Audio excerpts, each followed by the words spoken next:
Dear friends, मैं आज आपको सीए फाउंडेशन का एक चैप्टर नेगोशिएबल इंस्ट्रूमेंट का भी एक इम्पॉर्टेंट टॉपिक प्रेजेंटमेंट वाला पार्ट वो मैं समझाऊंगा।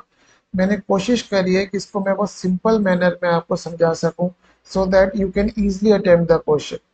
Now let's start. यहाँ पे हमारे उस चीज़ में कवर हो रही है प्रेजेंटमेंट। प्रेजेंटमेंट का मतलब डॉक्यूमेंट को प्रेजेंट करना। अब डॉक्यूमेंट को जो प्रेजेंट करना है, बिल हमारे जो नेगोशिएबल इंस्ट्रूमेंट है वो तीन तरह के होते हैं। एक हमारा होता है बिल ऑफ एक्सचेंज, एक हमारा होता है प्रॉमिसरी नोट और एक होता है चेक।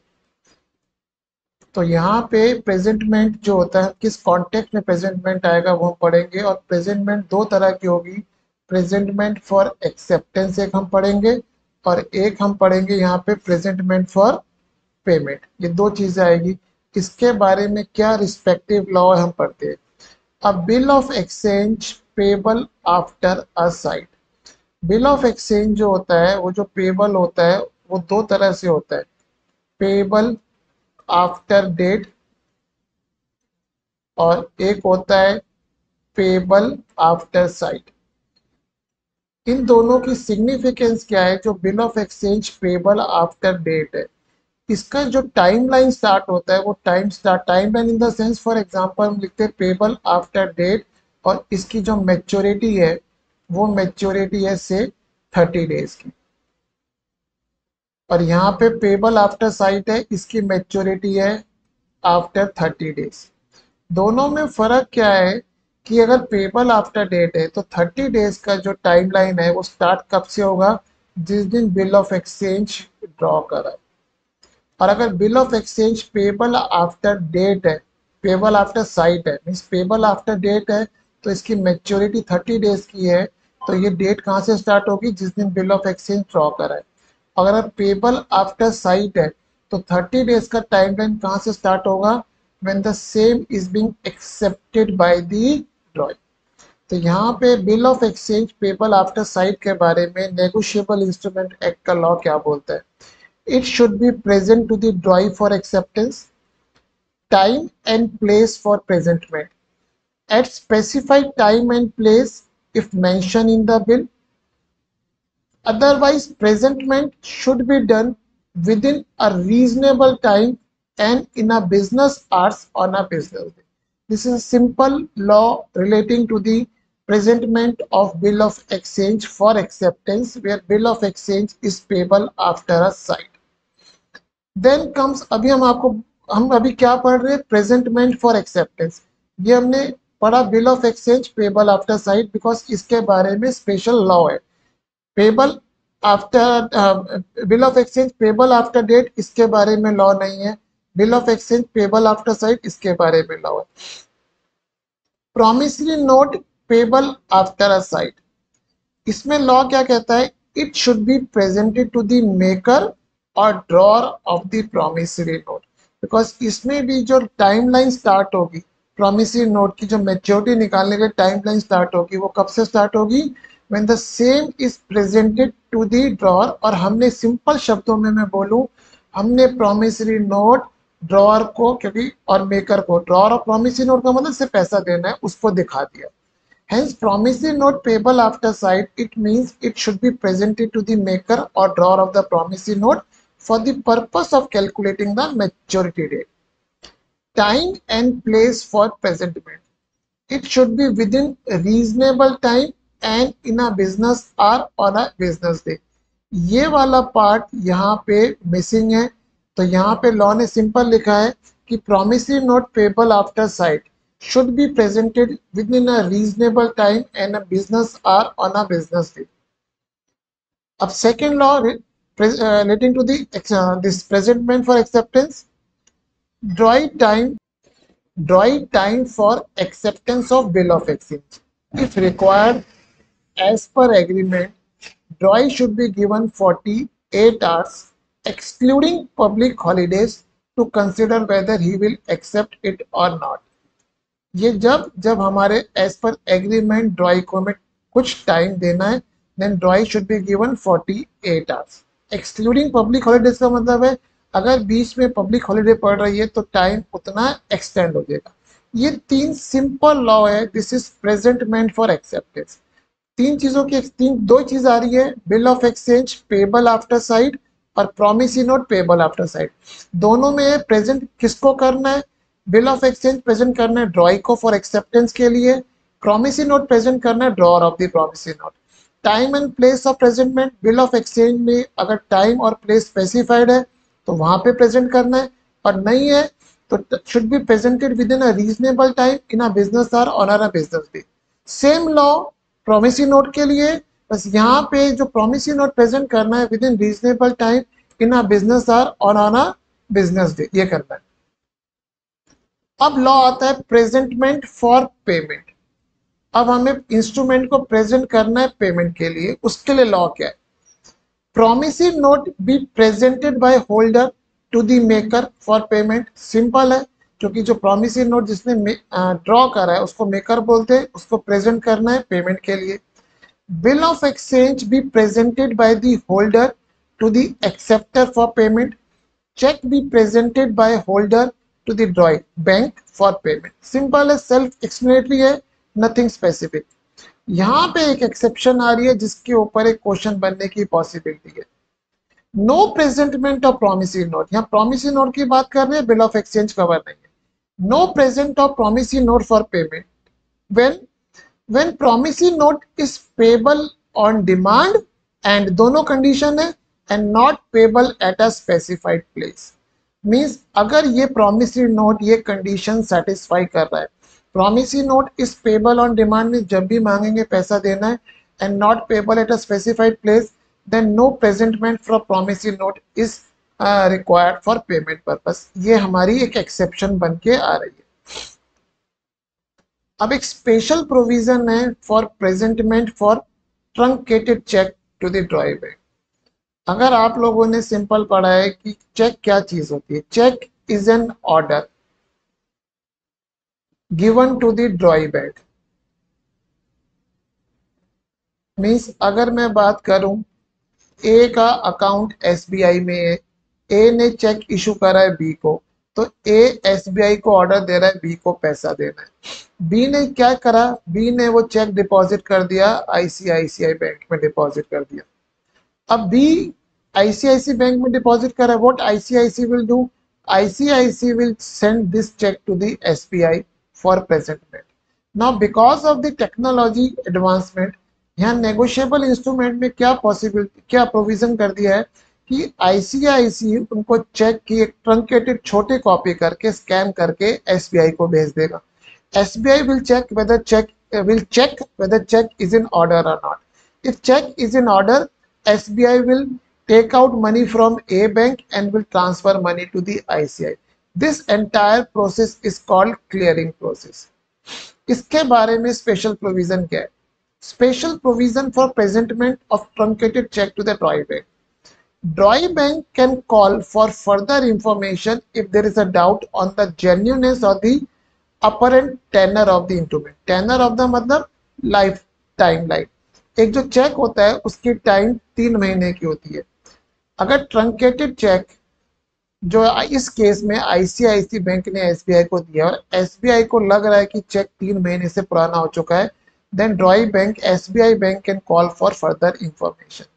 और क्या इसका स्पेशल प्रोविजन है, drawee bank can call for truncated cheque itself if there is a doubt as regard any fraud, forgery, tampering or destruction of the instrument।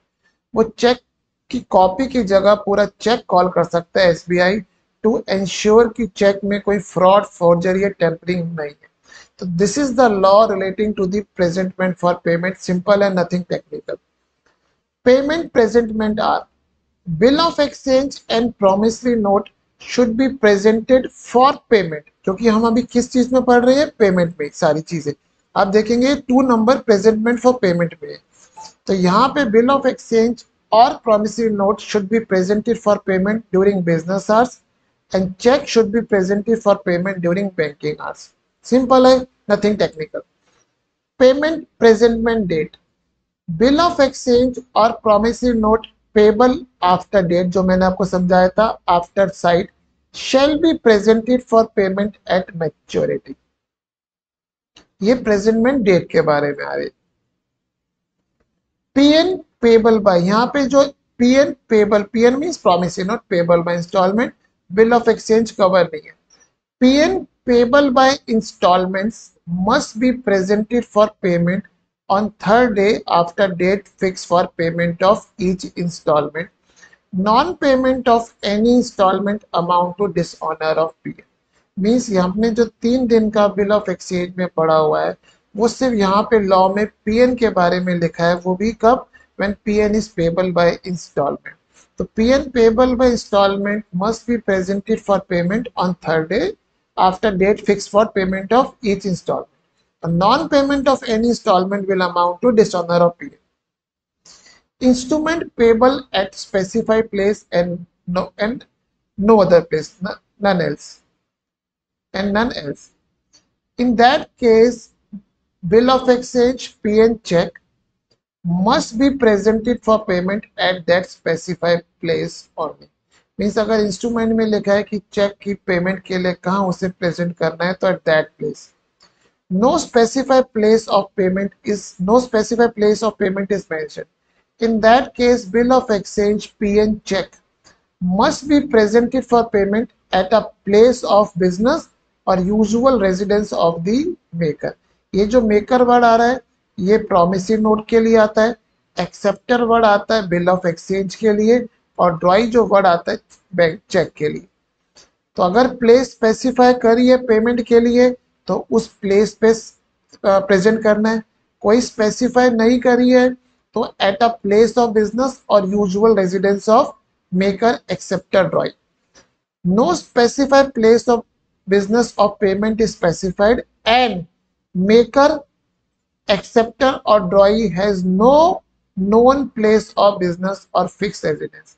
Means instrument में place of payment specified नहीं है और maker acceptor और drawee has no known place of business or fixed residence, तब law क्या बोलता है, bill of exchange, promissory note and check must be presented wherever that person can be found.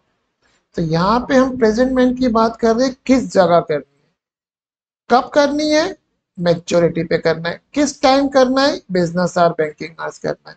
तो ये 3 जो प्रोविजन है ये प्लेस के बारे में बात कर रहे हैं। Presentment where instrument is payable on demand must be presented for payment within a reasonable time after it is received by the holder. तो यहाँ पे सिंपल है कि अगर instrument is payable on demand है तो उस केस में विद इन रीजनेबल टाइम करना, बिकॉज कोई भी मैच्योरिटी हमारी यहाँ पे मेंशन नहीं है। प्रेजेंटमेंट फॉर एक्सेप्टेंस और पेमेंट टू एजेंट, यहाँ पे प्रेजेंटमेंट अब दोनों चीजें आ रही है, ये तीसरा नंबर मैंने स्टार्ट करा है, प्रेजेंटमेंट फॉर एक्सेप्टेंस और पेमेंट। इसके बारे में लॉ क्या कहता है, प्रेजेंट यहाँ लिखना रह गया, प्रेजेंटमेंट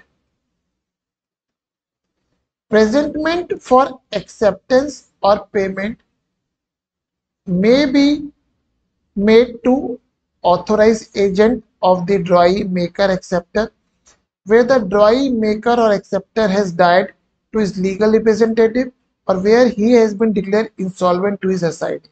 मीन्स यहाँ पे लॉ क्या बताना चाह रहा है लॉ कि अगर हमें किस किस को हम ये इंस्ट्रूमेंट प्रेजेंट कर सकते हैं फॉर एक्सेप्टेंस और पेमेंट, ऑथोराइज एजेंट को, और अगर ड्रॉई मेकर एक्सेप्टर की डेथ हो गई है टू हिज लीगल रिप्रेजेंटेटिव और where these parties have been declared insolvent to his SID.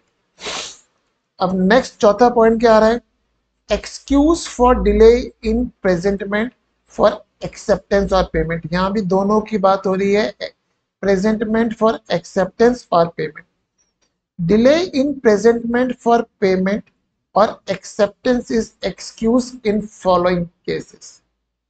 Delay is caused by circumstances beyond the control of the holder and delay is not due to the default, misconduct or negligence of the holder. In above cases where delay is excused, presentment shall be made within a reasonable time. Means ये law क्या बोल रहा है, अगर हमने maturity पे या जो भी टाइमलाइन है उस टाइमलाइन पे प्रेजेंट नहीं करा है, there is a delay in presentment, for acceptance or payment, and delay is on account of these two reasons. In that case, delay is excused, and in this scenario, the instrument shall be presented within a reasonable time. अब आगे पढ़ते हैं next point, no presentment for payment. यहाँ पे किसकी बात कर रहे हैं? सिर्फ पेमेंट की। No presentment for payment is necessary and instrument is dishonour on due date in following cases. मैंने पढ़ेंगे, आप सेल्फ एक्सप्लेनेटरी है। If the maker, drawee or acceptor intentionally prevents the presentment of instrument, payment करने के लिए उसने कुछ भी प्रिवेंट कर रहा है। If instrument being payable at his place of business, he closed such place on a business day during business hours.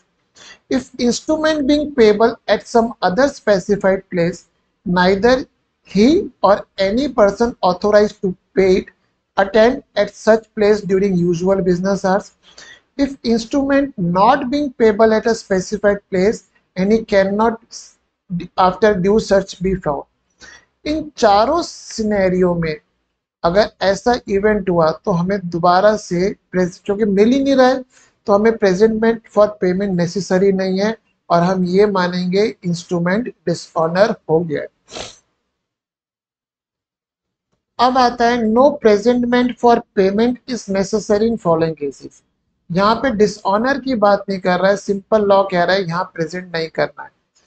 As against party sought to be charge therewith if he has engage to pay notwithstanding not presentment. मैं आपको simple example में दूं, bill of exchange है, यहाँ पे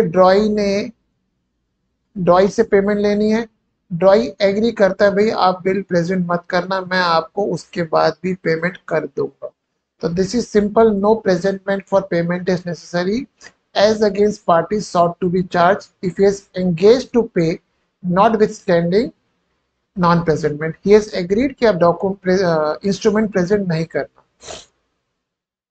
As against any party if after maturity with the knowledge that instrument has not been presented, he makes a part payment on account of amount due or promise to pay the amount due therein। तो यहाँ पे maturity instrument की हो चुकी है, instrument present नहीं करा है, बट जो पार्टी है जिसको पे करना है, he agrees that he will make a he makes a payment or he promise to pay the amount। Means despite की मैच्योरिटी के बाद भी इंस्ट्रूमेंट प्रेजेंट नहीं करा है, बट पार्टी पेमेंट कर देती है और फर्दर एग्री करती है मैं पेमेंट कर दूंगी, उस केस में इंस्ट्रूमेंट को पेमेंट के लिए प्रेजेंट हमें नहीं करना है। तो ये लॉ हमारा जो 1 से लेके क्या कहते हैं, अगर आपको मैं रिकॉल कराऊं, 2 नंबर आ रहा था प्रेजेंटमेंट फॉर पेमेंट के बारे में, किसको करनी है, कब करनी है, किस डेट पे करनी है, अगर P N payable by instalment है और किस जगह करनी है, 5th 6th पॉइंट आ रहा है, और अगर डिमांड है तो कब कर, पेबल है डिमांड है तो कब करनी है। तीसरा अलग से पॉइंट था कि हम ये प्रेजेंटमेंट किसको कर सकते हैं, एजेंट को, लीगल रिप्रेजेंटेटिव को, असाइनी को। अगर डिले हो गया है तो डिले क्या माफ करा जाएगा, माफ करा जाएगा, तो प्रेजेंटमेंट रीजनेबल टाइम में करनी है। और कब हमें प्रेजेंटमेंट फॉर पेमेंट नहीं करनी है, जिसमें 5वां पॉइंट आ रहा है और 6th पॉइंट आ रहा है। अब हमारा जो है कंपेंसेशन रूल है, आखिरी टॉपिक है मॉड्यूल में, upon dishonour of the instrument. अब कंपेंसेशन जो है वो दो तरीके से दो पार्टी के बीच में आएगा, एक हो रहा है होल्डर एंड पार्टी चार्ज, एक एंडोर्सन एंड पार्टी लायबल टू पे। जिसके पास होल्डर है, मीन्स चाहे वो ड्रॉर हो, अगर हम बिल ऑफ एक्सचेंज की बात करते हैं, या तो वो ड्रॉर हो या एंडोर्सी, और डिसऑनर हो गया तो होल्डर को क्या क्या मिलेगा, अमाउंट ड्यू ऑन इंस्ट्रूमेंट, जितना इंस्ट्रूमेंट में अमाउंट स्पेसिफाई था, plus expenses properly incurred in presenting, noting and protesting.